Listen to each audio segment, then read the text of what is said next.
மிகப்பெரிய படை நாங்கள் போய் இடித்து மீட்டுவோம் என்று சொல்லி நாம் தமிழர் என்று சொல்லி இந்த நேரத்தை நன்றி பெற்று விடைபெறுகிறேன். நன்றி, வணக்கம்.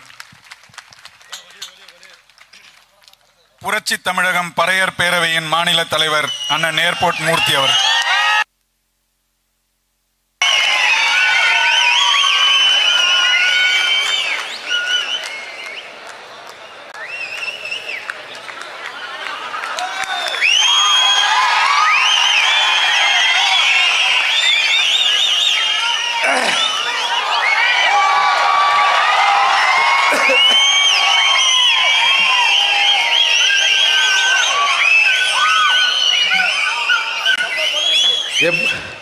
எப்படியும் ஒரு கேஸை வாங்கி கொடுத்துருவீங்க போல இருக்குது.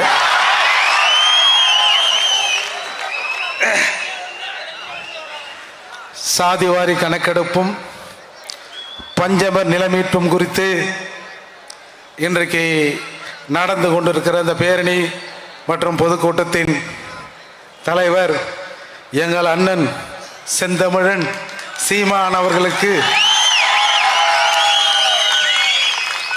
நன்றி தான் சொல்ல முடியும். நான் இந்த கூட்டத்திற்கு வருகிற போது, ஏன்னா பஞ்சமி நில பிரச்சனைங்கிறது முதல்ல என் வீட்டில இருந்து ஸ்டார்ட் பண்ண பிரச்சனை. அது நான் அதுக்கான தரவுகளோடு வந்தேன். ஏன்னா டேட்டு வாரியா என்ன நிலங்கள் எல்லாம் எப்படி எடுக்கப்பட்டது என்பதை இன்று வெளி உலகுக்கு சொல்லணும் அப்படின்னு வந்தேன். வருகிற போதே என் தம்பி அர்ஜுன் பாஸ்கர் சொன்னா, என்ன இன்னைக்கு ஏதோ கூட்டத்தில் ஏதோ தகராறு வருமாமே நீ பேசும்போது. டேய், ஈரோடு கூட்டத்தில் இருந்து அண்ணன் சீமானோடு நான் பேசிக் கொண்டிருக்கிறேன். தமிழர்கள் அடங்காதவன் செந்தமிழன் சீமான், பறையர்களில் அடங்காதவன்,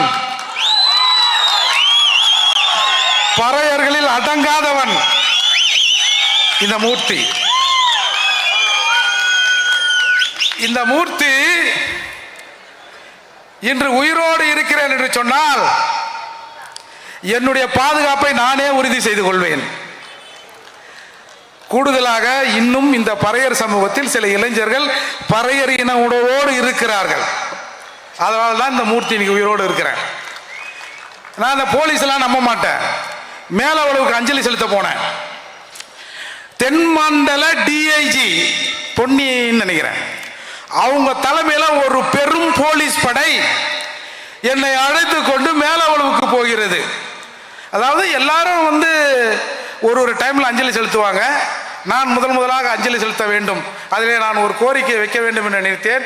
அது என்ன கோரிக்கை என்று சொன்னால், ஒரு சமூகத்தில் ஒருவர் இருக்கிறார். அவருடைய மனைவிக்கு இந்த அரசாங்கம் கலைஞர் கருணாநிதி அவர்கள் எம்பி சீட்டு கொடுத்து இணையமைச்சராக்கிறார். எங்கள் சமூகத்தில் ரோட்ல ஒரு 7 பேர் செத்தான். இவன் புருஷன் ரோட்ல தானே செத்தான், நீ சாலை பணியாளர் வேலை செய்யுமா அப்படின்னு ரோட்லயே நிக்க வச்சார் கருணாநிதி. இந்த உண்மை எனக்கு லேட்டா தெரிஞ்சது. நான் போனேன். அப்போ தென்மண்டல டிஐஜி தலைமையில என்னை அழைத்துக் கொண்டு ஒரு பெரும் படை போகுது. அந்த படை சொல்லுது, வேண்டாங்க திரும்பி போயிடுங்க. கொஞ்சம் பேர் ஒரு மாதிரியா இருக்கிறாங்க, ஒரு 50 பேர், வேண்டாங்க. ஒரே சமூகத்துக்குள்ள ஒருத்தனை கூட்டும் போய் உன்னால பாதுகாப்பா கூட்டும் வர முடியலையான்னு அதிகாரிகள் எங்களை சொல்லுவாங்க, வேண்டாங்க. இல்லைங்க நான் போய் தாங்க தீருவேன், நான் பார்த்துக்கிறேங்க என் பாதுகாப்பை. இல்லைன்னு சொல்லி அப்புறம் நீங்க மீறி போனால் உன்னை கைது செய்து விடுவேன் அப்படின்னு சொன்னாங்க.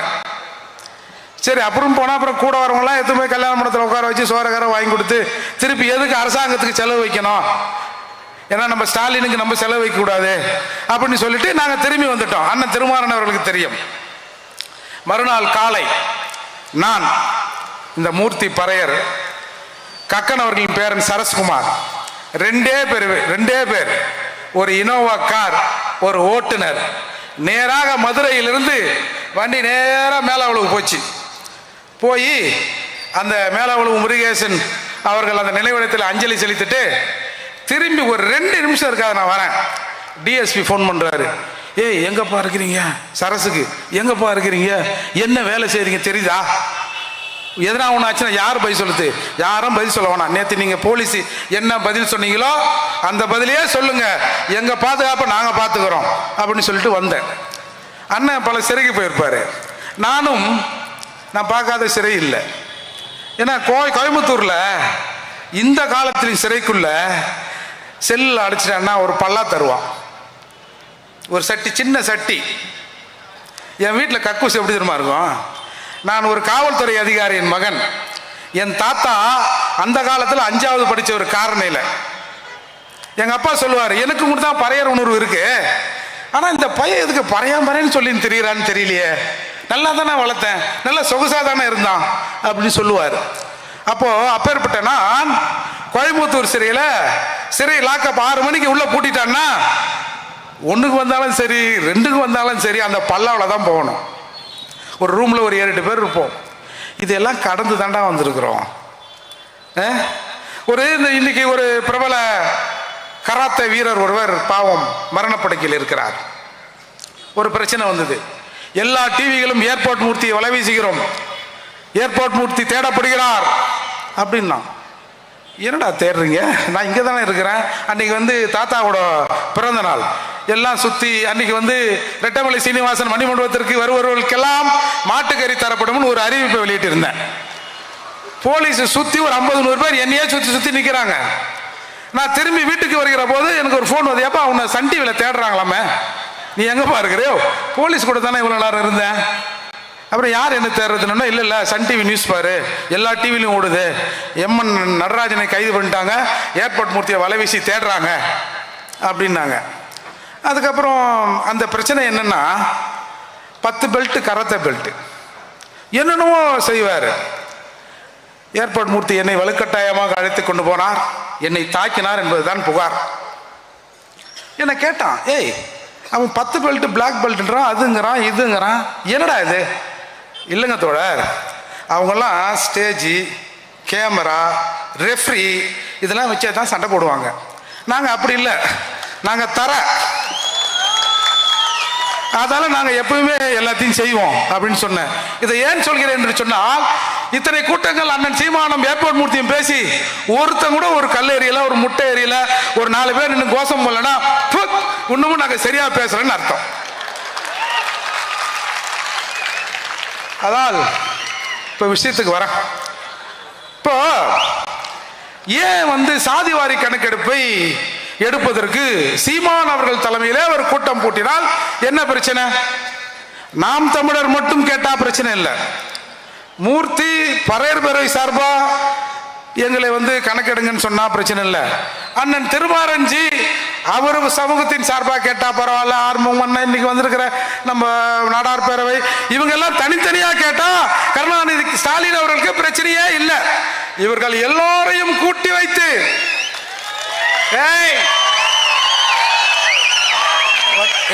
எட்றாங்களா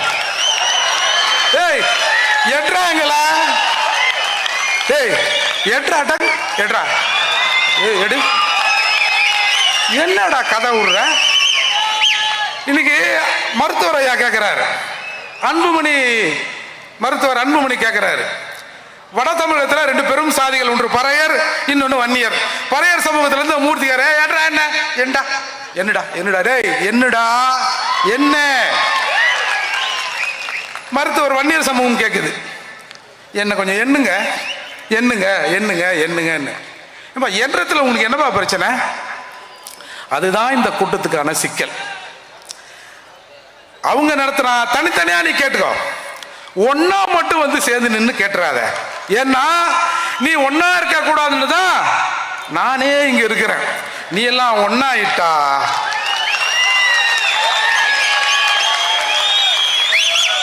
ரொம்ப தூரம் இல்லை, இதோ இருக்கிறது ஓங்கோல்.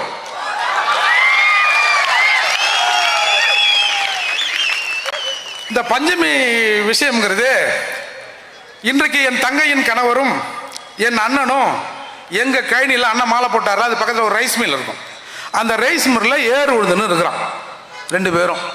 அப்போ அப்போ அன்றைக்கு என் அத்தை மகன் அவர், அதாவது இந்த பஞ்சமி நில விவகாரத்தை கையில் எடுத்து போராடி கொண்டிருக்கிற தீபன் சக்கரவர்த்தியின் தம்பி அவர். 2 பேரும் வெறும் ஜட்டியோட ஏறு உழுதுன்னு இருக்கிறான். ஒருத்தன் ஒரு 25 ஏக்கர் வாங்கியதா சொல்லி வரப்பு போட்டுனே வரான். சரி, அந்த முண்டம் அவன் மாமல்லபுர பள்ளியில் ஒரு ஓவிய ஆசிரியர், அவன் திமுக காரன், அவன் ஒரு புரோக்கர், மன்னிக்கணும், புரோக்கர்னா நீங்கள் வேற எதுவும் நினச்சிடாதீங்க, லேண்ட் புரோக்கர். ஏன்னா எல்லாமே வில்லங்கமாகவே இருக்குது இன்னைக்கு வார்த்தை. Land broker. அவன் ஒன்று என்னோட அத்தா பிள்ளையும் எங்கள் அண்ணனும் உழுதுட்டு போன பிறகு நைட்டில் வந்து போட்டிருந்தா கூட பரவாயில்ல, பகல்லையே வரப்ப போடுறான். இவன் 2 பேரும் நான் கையில் உழுதுனுக்கிறேன், என் கையில் வந்து நீ வரப்ப போடுற, யாரா நீ அப்படின்னு. நான் வந்து இந்த மாதிரி திமுக, நீ எந்த காவாக இருந்தா என்னடான்னு அடி பிச்சு எடுத்துடுறானுவோம்.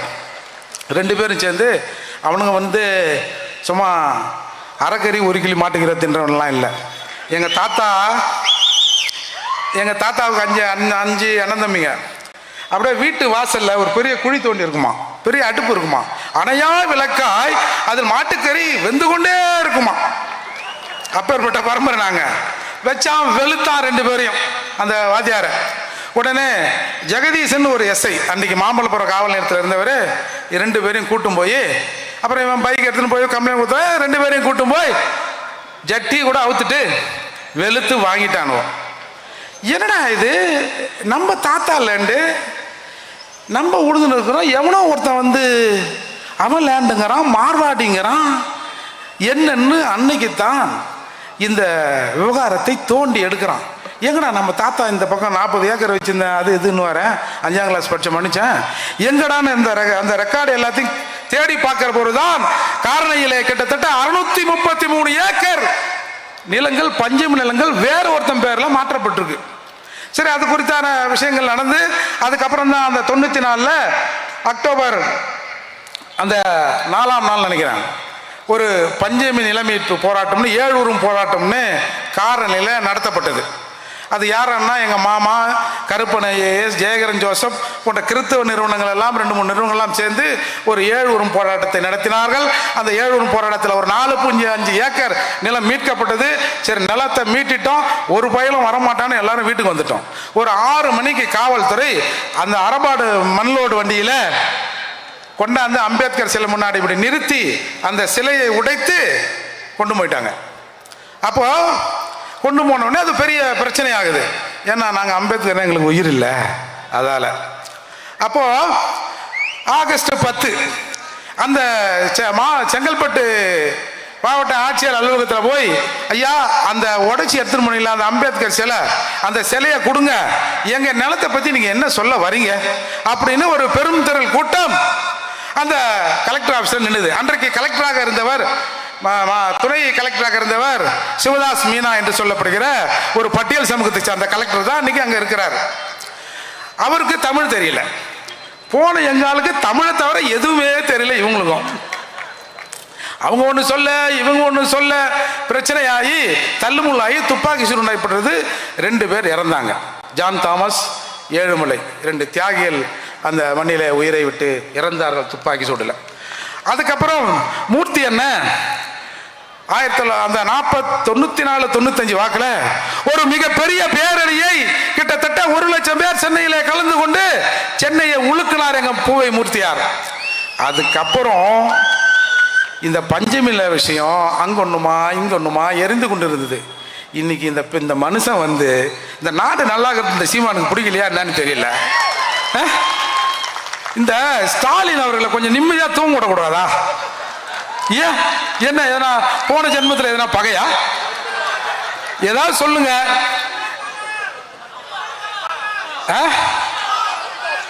பகை இருக்கோ? ஏதாவது திருச்செந்தூர்ல போய் ஏதாவது ஒரு யாகத்தை பண்ணி ஒரு பரிகாரத்தை வேணா பண்ணி விட்டுருவோமா? எதுக்கு பாவம், அவரே உடம்பு சரியில்லாம இருக்கிறான்றாரு.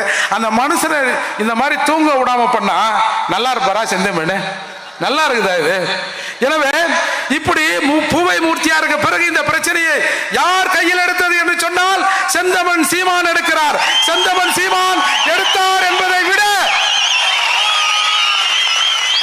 நாங்கள் இங்கிருந்து பாபர் மசூதி கட்டுறதுக்கு போவோம் ட்ரெயின்ல. டிசம்பர் 6 என்னது அம்பேத்கர் நினைவு நாள், அப்புறம் ஏதோ இஸ்லாமியர் சம்பந்தப்பட்டது ஏதோ ஒரு நாள், அதை கூட கொடுத்துட்டோம். இங்கிருந்து போவோம். பாய்மார்களுக்கு நாங்கள் கோயில் கட்டி தரோம். இங்கே 633 ஏக்கர் 12 லட்சம் ஏக்கர் வந்து இந்த நாட்டில் கிடக்குது. அதை கேட்கறதுக்கு ஒன்றும் இல்லை. போகிறோம் மசூதியை கட்டுறதுக்கு.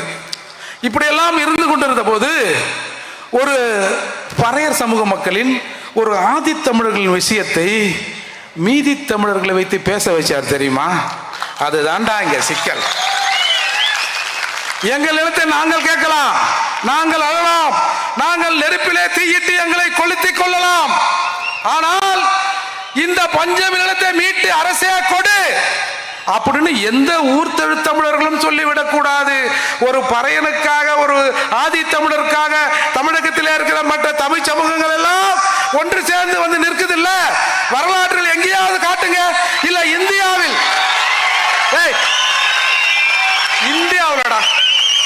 இந்தியாவில் ஒரு பட்டியல் சமூக மக்களின் பிரச்சனைக்காக பட்டியல் சமூகத்தோடு அந்த கோரிக்கைக்கு ஆதரவாக மற்ற சமூகங்கள் போராடி இருக்கிறது அப்படின்னு ஒரே ஒரு சான்ற காட்டு. அண்ணன் சீமான நாளைக்கு அதை விட்டுற சொல்ல, ஏற்கனவே ஒருத்தர் பண்ணிட்டாரு போதுன்னு. ஆக இப்ப இந்த பிரச்சனை வருமா வராதா?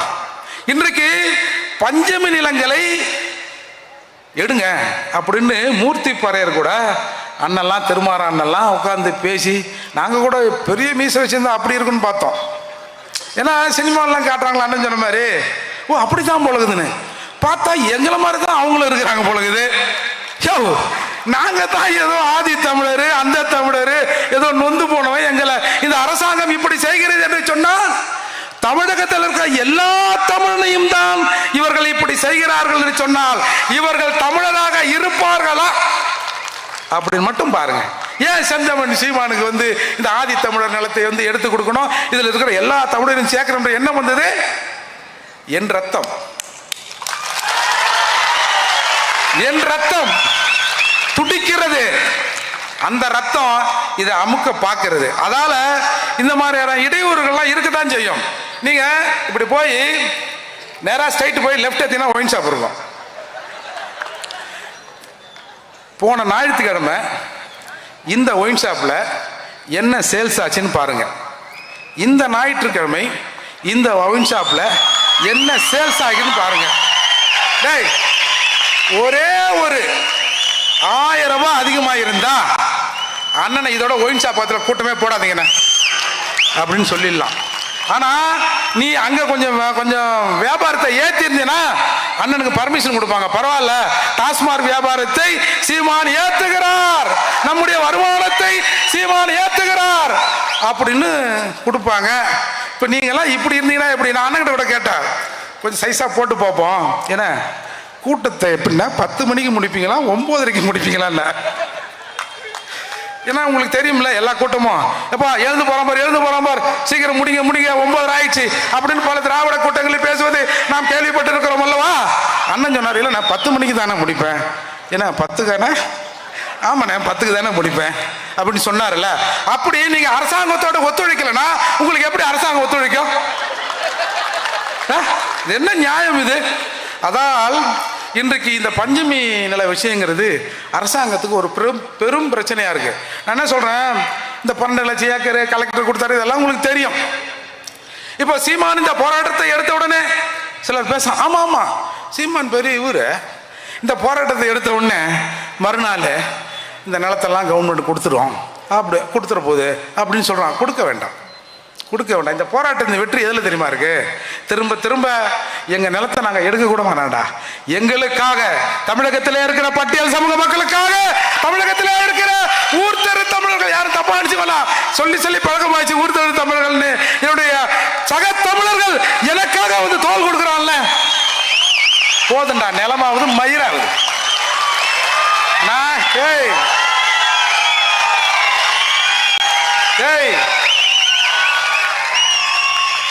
நாங்க பிரிச்சு கொண்டாத பிரிக்கின்ற காலம் வரும். அப்போ கன்சிராம் சொன்னாரு, சாதிகளாய் சேருவோம், சாதியாய் சேருவோம், சாதிகளாய் சேருவோம் சொன்னாரு. அப்போ தமிழர் நிலத்தை, தமிழகத்தில் இருக்கிற தமிழ்நாட்டின் வளங்களை எல்லாம் தமிழர்கள் பிரிச்சு கொள்வோம்.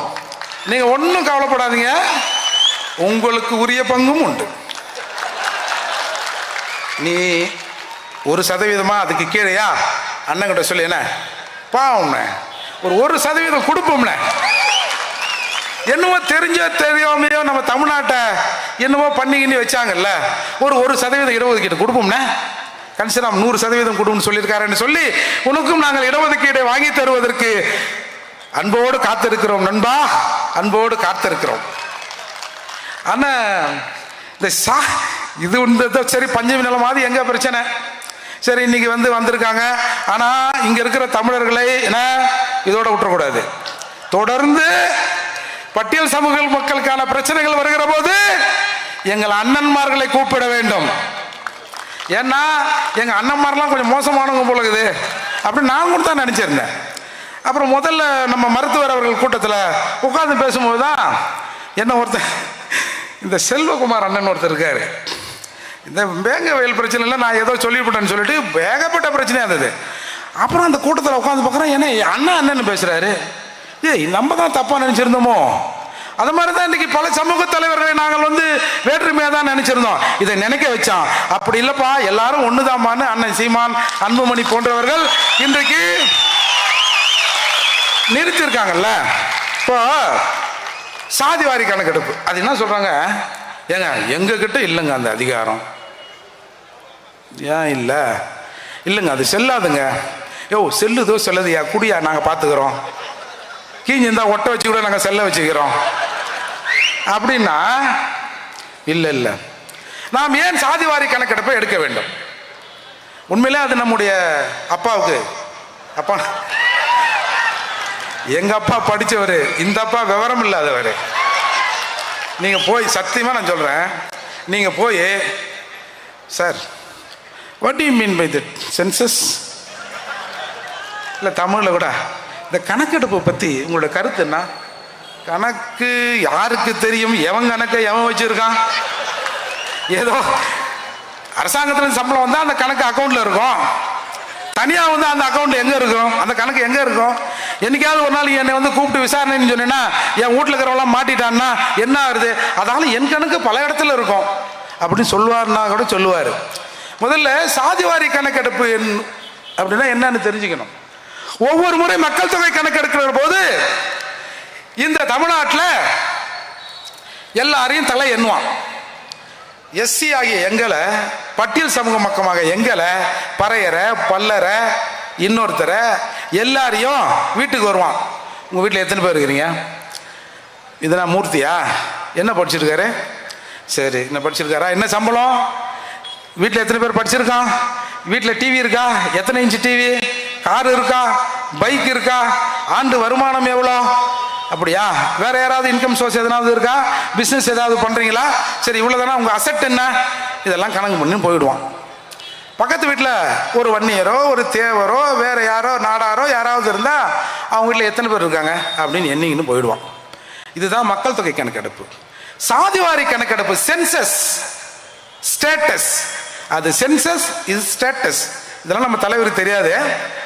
என்னன்னா என்னை என்றாங்கல்ல, என்னை கணக்கு பண்றாங்கல்ல, மூர்த்தி என்ன படிச்சிருக்க, உனக்கு என்ன வருமானம், உன் வீட்டில் என்ன கார் இருக்குதா, டிவி இருக்குதா, 2 பொண்டாட்டிக்குதா, எதையாவது கேட்கிறாம்ல. அத மாதிரி எல்லா சமூகத்துக்காரனையும் அந்த ஸ்டேட்டஸை எடுப்பாங்க. எடுத்து இது ஏன் எடுக்கிறான்? இந்த சாதிவாரி கணக்கெடுப்பிற்கு நீதிமன்றங்கள் எல்லாம் ஒரு காலத்தில் எதிராக இருந்தது. இன்றைக்கு நீதிமன்றமே சொல்லிடுச்சு, ஏம்பா 1ஆம் கிளாஸ்ல எடுத்த சட்டையை கூட்ட 10ஆம் கிளாஸ்ல போட சொல்லுங்களே, சரியா இருக்குமா? வயிறு பிதுங்கி நிக்குது பார் அப்படின்னு நீதிமன்றம் சொல்லிடுச்சு. ஏன்னா இந்த கடைசியாக தமிழகத்தில் எடுக்கப்பட்ட சாதிவாரி கணக்கெடுப்பு என்பது 1931 எடுத்திருக்காயா. எல்லாரும் எப்படி இருக்கான் அப்படின்னு பார்த்து 1931 எடுக்கப்பட்டு இன்றைக்கு இடஒதுக்கீடு நடைமுறைப்படுத்தப்படுகிறது என்று சொன்னால் அது அந்த 1931 தான். இன்னைக்கு எவ்வளவு பேர் கூடியிருப்பான், எவ்வளவு பேர் குறைஞ்சிருப்பான்ல. ஆகவே நீதிமன்றங்கள் ஒரு பார்வையை சொல்லியது, இந்த சாதிவாரி கணக்கெடுப்பை நீங்க எடுங்க, எடுத்தாதான் இந்த இடஒதுக்கீடு கடைசி வரை போகிறதா போலையான்னு தெரியும். எனவே சாதிவாரி கணக்கெடுப்பை எடியா இந்த இடஒதுக்கீட்டில் மாத்தணுமா மாத்தக்கூடாதா அப்படின்னு நாம ஒரு ஸ்டடி பண்ணணும்னு ஒரு கருத்துக்கு நீதிமன்றம் வந்தது. அதன் அடிப்படையில் தான் தமிழகத்தில் இருக்கிற எல்லா சாதி சமய மக்களும், என்னுடைய அன்பு சகோதரர்கள் எல்லோரும் எப்படி இருக்கிறாங்கன்னு இப்ப கணக்கெடுப்பு எடுத்தா அடுத்த 10 வருஷத்துல நான்லாம் முன்னேறா பின்னாடியே இருக்கணும் அப்படியே தாங்க இருக்கணும். அப்படின்னு அரசாங்கம் என் மீதான ஒரு கவனத்தை செலுத்துவதற்கு ஒரு வாய்ப்பு இருக்கும். எனவே இவனுக்கு இடஒதுக்கீடு பத்துதா பத்தலையா தேவையா தேவையில்லையா அப்படின்னு தெரியாமையா 1931 எடுத்த கணக்கெடுப்பை வைத்துக் கொண்டு இங்க கதை விடுறான். அதால சாதி வாரி கணக்கெடுப்பை எடுத்துக்கலான்னு பீகாருக்கு நீதிமன்றம் அனுமதி வழங்கியது. நம்முடைய தமிழக முதல்வர் சொல்கிறார், பீகாரில் நான் தான் சொன்னல ஏற்கனவே அப்பாவுக்கு ஒன்றும் தெரியாதுன்னு, சட்டமன்றத்தில் சொல்கிறார், பீகாரில் எடுத்த சாதிவாரி கணக்கெடுப்பு செல்லாது அப்படின்னு இன்னைக்கு சொல்லிட்டாங்க. எப்பா சரியா கேட்டியாப்பா? என்னப்பா இப்படி சொல்ற? பீகாரில் சாதிவாரி கணக்கெடுப்பு 99.9% மக்களை எண்ணிவிட்டோம் என்று இடஒதுக்கீட்டை சில அட்ஜஸ்ட்மெண்ட் செஞ்சாங்க. அதைத்தான் நீதிமன்றம் அந்த உரிமை உனக்கு இல்லை அப்படின்னு சொல்லிச்சு. எனவே இங்க பீகார், கர்நாடகா, ஒரிசா, ஆந்திரா, தெலுங்கானா, ராஜஸ்தான், லாட்டரி நினைக்காதீங்க, சத்தீஸ்கர் இவெல்லாம் செஞ்சு முடிச்சுட்டாங்க. நீங்க உன்னை தெரிஞ்சுங்க, இந்தியாவில் இருக்கிற எல்லா மாநிலங்களிலும் எதிர்கட்சிக்காரன் அந்த மண்ணின் மைந்தனாக இருப்பான், அந்த ஊர்க்காரனாக இருப்பான். ஆளுங்கட்சி அந்த ஊர் அந்த மாநிலத்தை சேர்ந்தவராக தான் இருப்பான். இங்கே மட்டும்தான் மாறி மாறி மாறி மாறி வருது. இந்த மாறுதல்ல, இந்த மாறுதலை நிறுத்துவதற்குத்தான் செந்தமிழன் சீமான் வருகிறார். யாரும் தமிழகத்திலே வாழலாம், ஆளுகிற அந்த தகுதி அந்த உரிமை தமிழனுக்கு மட்டும்தான் இருக்கிறது என்பதன் அடிப்படையில் இன்றைக்கு வந்திருக்காங்க. அதால கலவரங்கள் வர வேண்டும், மூர்த்தி பேசக்கூடாது. சீமான்னா ரொம்ப ஓவரா பேசுறாரு, வந்தாலே விட விட அப்படின்னு சீமான் பேசுகிற போது 4 முட்டை அடிங்கப்பா, மூர்த்தி பேசுகிற போது 4 கோஷமாவது போடுங்கய்யா. குறைஞ்சபட்சம் இன்றைக்கு பட்டியல் சமூக மக்களின் கடைசி இறுதி போராட்டம் என்ன தெரியுமா? வயிறு வலிக்க கத்துவோம், வீர வணக்கத்தை போடுவோம். எப்பா மாப்பிள்ளடி வயிறு வலிக்குதுரா, கண்ணு கலங்குதுரா, கடை எந்த பக்கம்டா அப்படின்னு சொல்லிட்டு போராட்டத்தை நிறைவு செய்து போய்விடுவோம். அப்படி இருந்த நிலையில் இன்றைக்கு உங்களுக்காக நாங்கள் இருக்கிறோம், இங்கே இருக்கிற தமிழ் சமூகங்கள் இருக்குது என்று அண்ணன் ஒரு வழிகாட்டி இருக்கிறார். இதை இந்த பட்டியல் சமூக மக்கள், பட்டியல் சமூகம் என்றைக்கும் மறக்காது. நாங்கள் ஏதாவது என்றைக்காவது ஒருத்தர் ஒரு உதவி செஞ்சா கூட இந்த சமூகம் அவர்கள் பின்னால் நிற்கும். இன்றைக்கு இத்தகைய ஒரு மாபெரும் உதவியை செய்திருக்கிற செந்தமிழன் சீமான் அவர்களையும் இந்த கூட்டத்திற்கு வந்து எங்கள் கோரிக்கைக்கு, அதான் முக்கியம், இந்த பட்டியல் சமூக மக்களின் கோரிக்கைக்கு ஆதரவு அளித்து இந்நேரம் இங்கே முழங்கிக் கொண்டிருக்கிற என்னுடைய அத்தனை தமிழ் சகோதரருக்கும் என் மனமார்ந்த நன்றி. அதால இந்த தமிழர்களில் அடங்காத சீமானையும் பறையர்களில் அடங்காத மூர்த்தியையும் தயவு செய்து விட்டுறாதீங்க. விட்டீங்கன்னா உங்களை இல்லைங்க, அரசாங்கத்தை சொல்றேங்க, எதிரிகளை சொல்றேன், விட்டுறாதீங்க. ஏன்னா திராவிட கட்சிகள் சேரிக்கு எதிரானவை, திராவிட கட்சிகள் சேரிக்கு எதிரானவை, அதிலும் திமுக சேரியின் நிரந்தர எதிரி. ஒவ்வொரு தாழ்த்தப்பட்டவரையும் கருணாநிதிக்கு எதிராக திருப்ப வேண்டிய காலகட்டம் இது. கருணாநிதியின் சாம்பலம் சேரிக்கு எதிராக இருக்கும். என்னது? கருணாநிதியின் சாம்பலம் சேரிக்கு எதிராக இருக்கும் என்று எங்க அண்ணன் திருமாவளவன் மேடையெல்லாம் பேசுவாரு.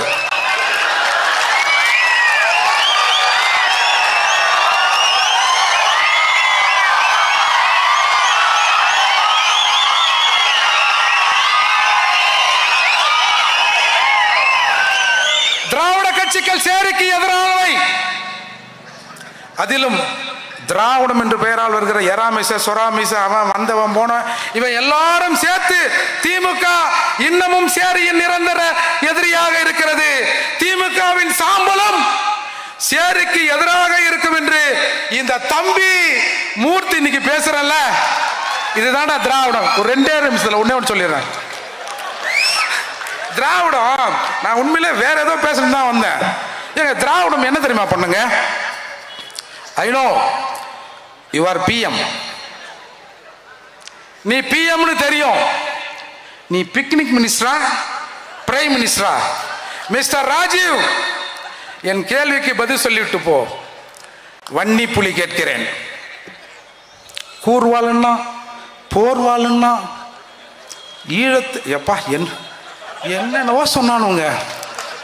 கடைசியில அப்படி சொன்னவன மன்னிப்பு கேள் மன்னிப்பு கேள் மன்னிப்பு கேள் மன்னிப்பு கேள் கனிமொழியிடம் மன்னிப்பு கேள். யோ யார் அது? வைக்க குரல் மாதிரி இருக்குது. என்ன உனக்கு தெரியலையானே? புரட்சி புயல் வைகோ தானே? என்னையா சொன்னாந்தால? மன்னிப்பு கேள் மன்னிப்பு கேள் கனிமொழியிடம் மன்னிப்பு கேள். வாரிசு அரசியலுக்கு எதிராக கட்சியை உடைத்துக் கொண்டு வந்தார் வைகோ. 10, 15, 16 பேர் செத்தான். எந்துக்குறா நைனா உன்னை கட்சியை விட்டு எடுத்துட்டாங்க அப்படின்னு 16 பேர் செத்தான் நினைக்கிறேன். 15, 16 அவனுக்கெல்லாம் துரோகம் பண்ணிட்டு மன்னிப்பு கேள் மன்னிப்பு கேள் கனிமொழியிடம் மன்னிப்பு கேள்னு சொல்ல வச்சுட்டாங்க. பார்த்தீங்களா? இன்னொன்று தெரியுமா? சவுக்கு சங்கர் சொன்னார், எங்கள் அண்ணன் திருமாவளின் பலம் அவருக்கு தெரியாது. ஏன்னா நாங்கள் 13% போட்டு தானங்க அவர் வந்திருக்காரு. அப்பா அவரை கோயில் யானையாக பயன்படுத்துகிறது திமுக அப்படின்னு சவுக்கு சங்கர் சொன்னார். அதில் திராவிடம் நண்பர்களையும் நாசமாக்கிடும், எதிரிகளையும் நாசமாக்க துடிக்கும். பார்த்துங்க, ஏற்கனவே அண்ணன் பேசுவார், நான் அங்கங்கன்னு பேசுவேன். சரி இது பைய பரப்பையப்பா விடுங்கப்பா அவனை அப்படின்னு கூட அவங்க நினச்சிருப்பாங்க. ஏன்னா நமக்கு எந்த லட்சுமியும் கிடைக்கல. இங்கே இருக்கிற அண்ணெல்லாம் கொஞ்சம் தடியாக இருக்காரு. நம்ம திருமாரஞ்சி நம்ம அண்ணன் கொஞ்சம் ஒல்லியாக இருக்காரு. பார்த்துங்க, அவ்வளோதான் நான் சொல்லுவேன். நாங்கெல்லாம் பயங்கரமான ஆளுங்க. நாங்கள் என்ன ஒன்றாலும் செய்வோம், காட்டியும் கொடுப்போம்.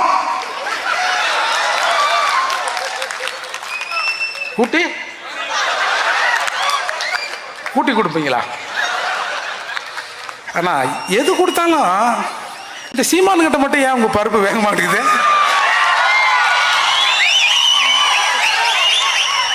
எதுனா ஒன்று சொன்ன ஆமாடா ஆமாம் என்ன இப்போ என்ன ஆமாம் ஆமாம் என்ன என்ன என்ன ஆமாம் ஆமாம் என்ன அது ஆமாடா ஆமாடா ஆமாடா என்னடா இப்போ பிரச்சனை உங்களுக்கு? ஏய் ஏடா இருந்தாலும் இதை சொன்னால் அடங்குவார்னு பார்த்தா ஆமாம் ஆமாம் ஆமாம் வேற எதனா இருக்குதா? இல்லை பேசுறதுக்கு பாயிண்ட் வேற எதுவும் தப்பாக நினச்சிருக்காருங்க. ஹேய் நீயா உங்கள் வீடா அப்படின்னு வேற அந்த மனுஷன் கேட்டு தொலைஞ்சிட்டாரு.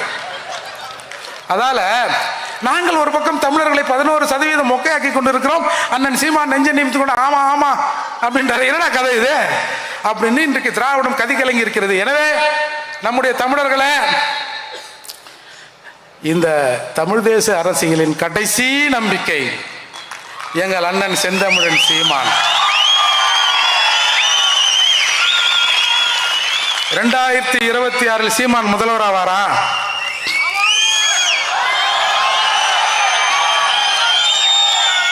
என்ன கேட்டா எங்க அப்பா என்ன நினைக்கிறாரு, ஓ இந்த சீமான் ஆவறாரோ இல்லையோ நம்மளும் ஆக விட மாட்டான் பொழுது.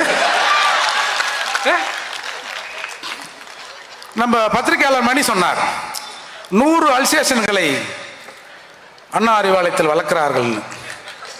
ஏண்டா இவ்வளோ பேர் வச்சு நம்ம கிட்ட ஒரு ஆட்சியை சீமான் கொள்ளையடிச்சு ஒன்று அந்த ஆள் வச்சு பாரா இல்லை வேற யாருக்காவது கொடுத்து வரான்னு தெரியலையே. எப்படியோ நம்ம கிட்ட இந்த ஆட்சி அதிகாரத்தை சீமான் விடமாட்டார் என்பதன் அடிப்படையில் தான் இன்றைக்கு சீமான் மீது ஏகப்பட்ட அலிகேஷன் வைக்க. என்ன வேணாலும் சொல்லுடா, ஆமாடா ஆமா ஆமா.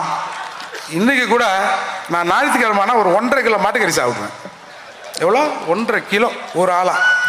ஆமா அப்படித்தான் இருப்போம். என்னப்பா என்னடா என்னடா என்ன யாரா நீங்க? முதல் கல்ல ஏறி பார்ப்போம். ஒரு யோகியா நாம இதை பேசக்கூடாது பார்த்தோம். இதை பேசக்கூடாதுன்னு என்னை ஒருத்தன் வந்து ஃபோன் பண்ணி என்ன சாதி அரசியல் பேசுறான்னா அதே சொல்லிடலான்னு பார்க்கறேன். ஒரு 2 நிமிஷத்துல ஒரு பேரை சொல்லி என்கிட்ட சொல்றான்.